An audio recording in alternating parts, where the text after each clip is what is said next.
আজকে একটা south Indian dish নিয়ে চলে এসেছি, যেটা হচ্ছে উপমা। চলুন দেখি কি করে বানানো যায় এটা। প্রথমে কড়াইয়ে সুজি গরম করে নেব। এক্ষেত্রে 2 কাপ সুজি আমরা ব্যবহার করেছি।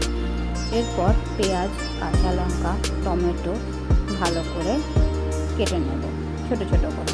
আপনারা চাইলে অন্যান্য সবজি ওর সাথে ব্যবহার করতে পারেন। সুজিটা গরম হয়ে গেলে ওটাকে নামিয়ে রেখে কড়াইটা গরম করে তার মধ্যে 4 টেবিল চামচ সর্ষের তেল বা সাদা তেল আপনারা দিতে পারেন। আমরা এখানে সাদা তেল ব্যবহার করেছি। তেল গরম হয়ে গেলে তার মধ্যে বাদাম দেবেন এবং বাদামগুলো ভালো করে ভেজে নিতে হবে। ভাজা হয়ে গেলে এগুলো তুলে রাখুন। রেখে কড়াইয়ে কিছুটা জিরা, আপনারা সর্ষে ব্যবহার করতে পারেন,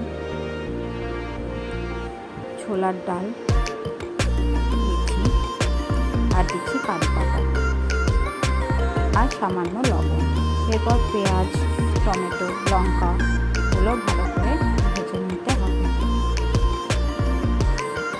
এরপর পরিমাণ মতো হলুদ দিয়ে দিতে হবে আর দিতে হবে জল। জলটা কিন্তু খুব ইম্পর্টেন্ট, জলের পরিমাণটা। এক্ষেত্রে আমরা সুজি যতটা ব্যবহার করবো তার ডাবল জল ব্যবহার করবো। 2 কাপ সুজি ব্যবহার করেছি, তাই আমরা এখানে 4 কাপ জল ব্যবহার করেছি। জলটা গরম হয়ে গেলে সুজিগুলো ঢেলে দিতে হবে এর মধ্যে এবং কিছুটা কিশমিশ অ্যাড করে দিতে হবে। আপনারা কাজু অ্যাড করতে পারেন। এরপর দিয়ে দিচ্ছি চিনি, লবণ পরিমাণ মতো। আমরা 2 চামচ চিনি ব্যবহার করেছি।